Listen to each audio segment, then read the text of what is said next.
Hello friends, I welcome you all to this online session of a poetry paper, BA Part 3.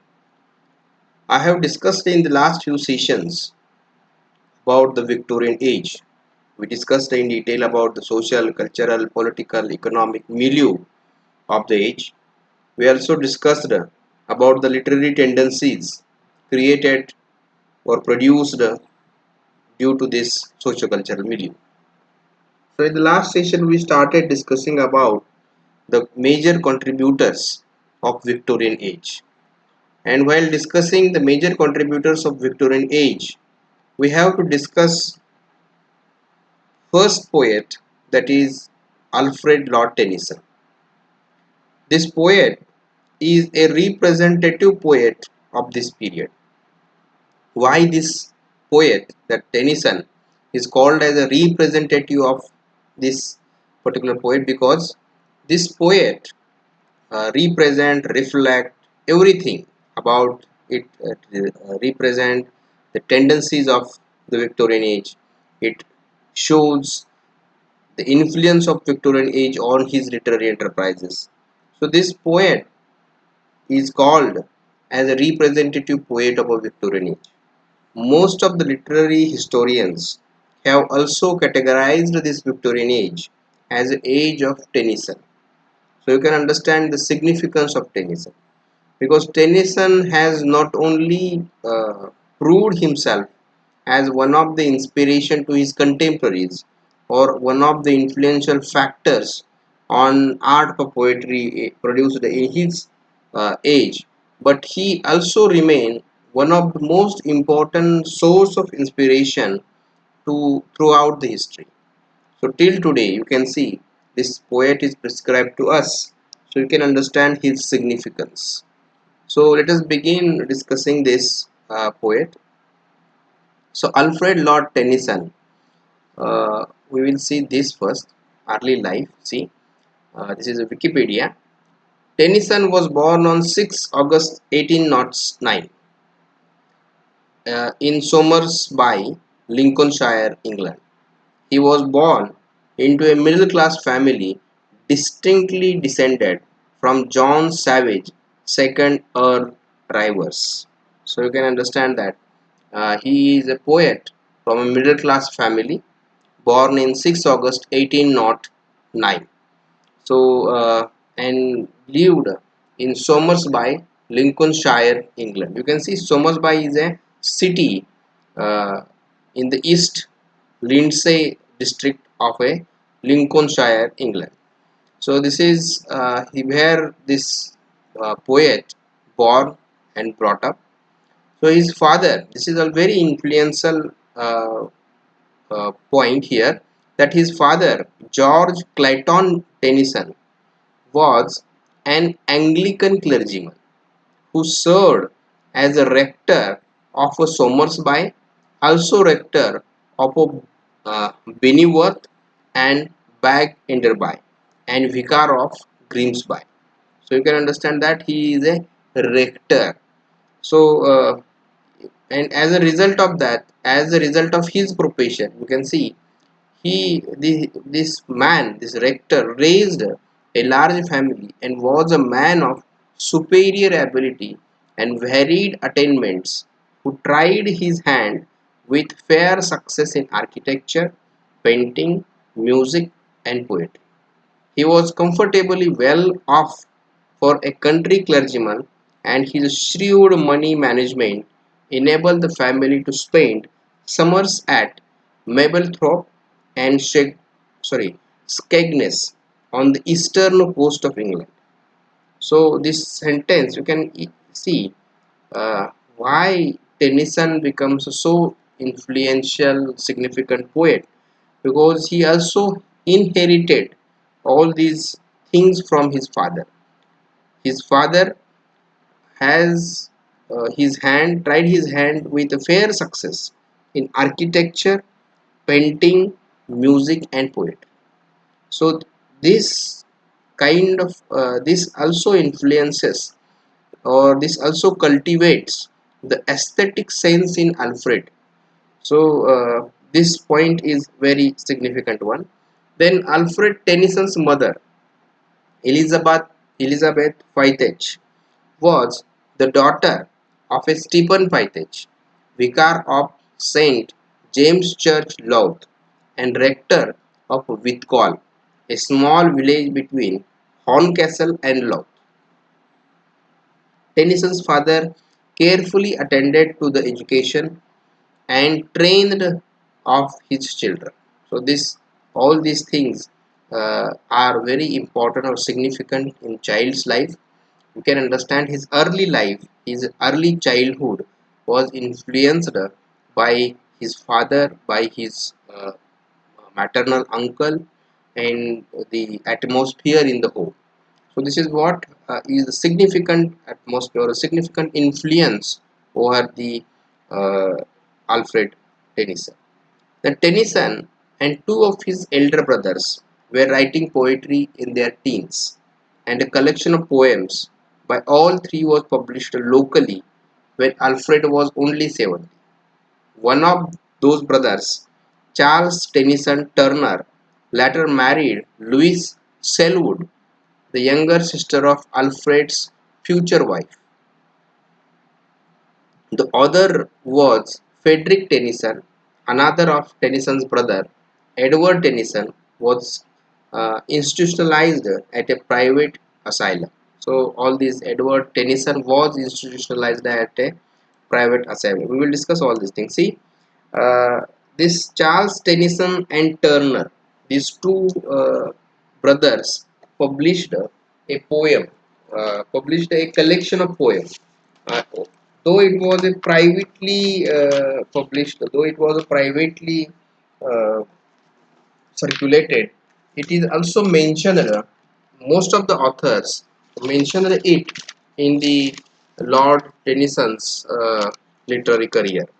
So this was the first uh, poem. It was written. It was published in 1827, and it is called as, or it is named as, Poems by Two Brothers. Two brothers means elder Charles Tennyson and his brother Lord Tennyson. They both published this text, published this collection of poems, that is Poems by Two Brothers, in 1827, when Alfred was only 17 years of old. Then we must understand that there is a mental history in the family of a Lord Tennyson. uh, Especially see Edward Tennyson, his brother, is also institutionalized at a private asylum, and even his forefathers were also shows or were uh, suffered with mental illness. So this point is also we can see it in Lord Tennyson's life also, especially after the death of his very near and dear friend, that is Arthur Henry Hallam. He rejected to write anything for 10 years. So 10 years of frustration and loneliness, you can see he was in. So this is also very significant point that we should consider while discussing Lord Tennyson. Then education and first publication. Tennyson was a student of King Edward VI Grammar School, Louth, from 1816 and 1820. As he lived in this period with his grand father and grandmother. He entered Trinity College, Cambridge in 1827, as he could not continue his education here in grammar school. He then afterwards in 1827 entered in Trinity College, Cambridge. He joined a secret society called the Cambridge Apostles. So this, you can see, Cambridge Apostles is an intellectual society at University of Cambridge, founded in 1820 by George Tomlinson, a Cambridge student who went to become a first bishop of a uh, Gibraltar. We will also see this. See, Cambridge Apostles. So this is also a very significant influence over the uh, Lord Tennyson. So this apostles nickname dates from the number 12 of their founders. Membership consists largely undergraduates, though there have been graduate students members and members who already hold university and college posts. So you can say the society is essentially a discussion group. Meetings are held once a week, traditionally on Saturday evening, during which one member gives a prepared talk on a topic, which is later thrown open for discussion. So this is what the usual procedure of this apostle group. Uh, so you can read all these things afterwards when you get time. We are not going into detail of all these things. So he also becomes a uh, group, Cambridge Apostles, a portrait of a Tennyson by George Frederick Watts is in Trinity collection. We are not going into all these details again. Then at Cambridge, Tennyson meet Arthur Hallam. This is also very important thing here, that he is very near and dear friend of uh, Lord Tennyson, and William Henry Brookfield, who become his closest friends. So this friendship is also proved very important in his life. Uh, his first publication was collection of his boyish rhymes and those of his elder brother Charles, entitled Poems by Two Brother. That is published in 1827, as I told you, when he was only 17 years of age. In 1829, Tennyson was awarded the Chancellor's Gold Medal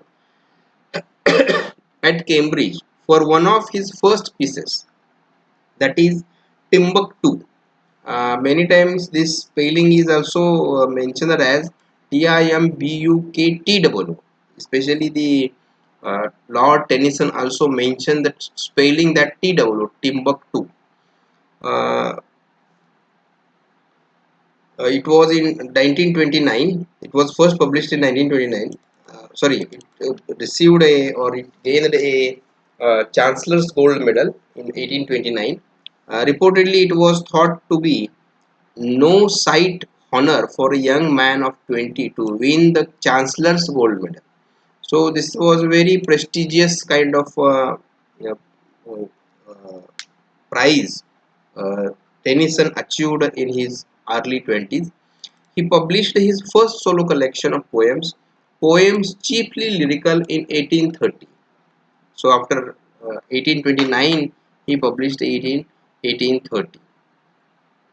Calibral and Mariana, which latter took their place among Tennyson's most celebrated poems, were included in the volume.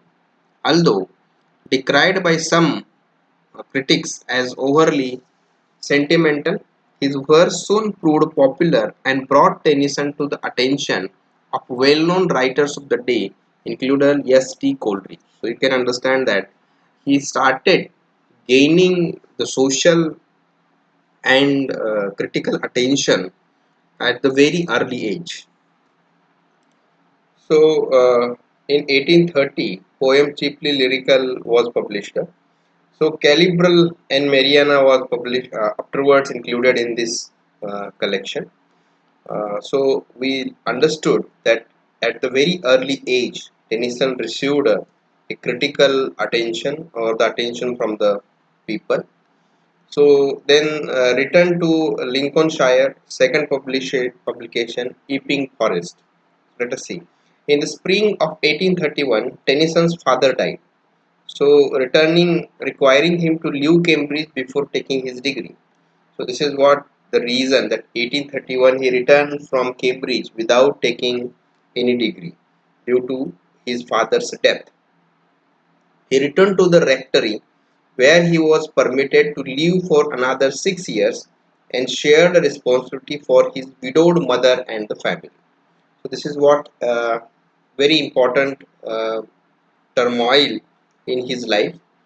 Arthur Hallam come to stay with his family during the summer and become engaged to Tennyson's sister Emilia Tennyson. So this Arthur Hallam was also a poet. He also took a He was also a participant for a Chancellor's Gold Medal when when Tennyson received Chancellor Gold Medal. He stood first in this competition. Arthur Hallam stood second in this competition. As a result of this competition only, you can see this both great poets become friends of each other. So in summer, Arthur Hallam spent his time in Tennyson's house. He also get engaged with Emilia Tennyson. However, in 1833, Tennyson published his second book of poetry, which notably included the first version of the Lady of Shalott that we are also supposed to read. The volume made heavy criticism, which so discouraged Tennyson that he did not publish again for 10 years, although he did continue to write. So this is not only the only reason. This is not only the discouragement due to the heavy criticism, but it is also due to the death of his near and dear friend Hallam. So that same year, Hallam died suddenly and unexpectedly after suffering a cerebral uh, hemorrhage while on a holiday in Vienna. So this is what happened with his friend Hallam, and due to Hallam's death, you can see he uh, spent 10 years in frustration. So Hallam's death had a profound effect on Tennyson and inspired several poems, including In the Valley of Coleridge and Memory in Memoriam AHH, a long poem detailing the way of the soul. So this is what you can see. Uh, Friendship also becomes or appears as a major influence in his life. Then Tennyson and his family were allowed to stay in the rectory of some time, but later moved to Beech Hill Park, High Beach, deep within a Epping Forest, Essex, about 1837. So they moved from the rectory to the Epping Forest. This is also a see. This is also a 2,400 hectares area of ancient woodland between Epping in Essex to the north, the Forest Gate in a Greater London to the south. So this is also a different city. So Tennyson's son city, you can see it is not a city, but it is a another part of a London.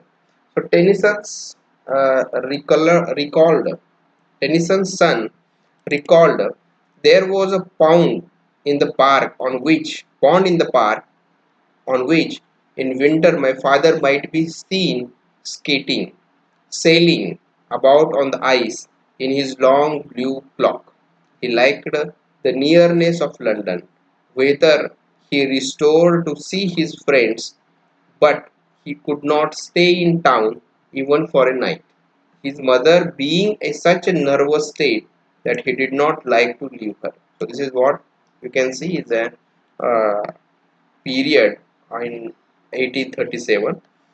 So Tennyson befriended a Dr. Allen who ran a nearby asylum whose patients then included the poet John Clare. John Clare was also a poet.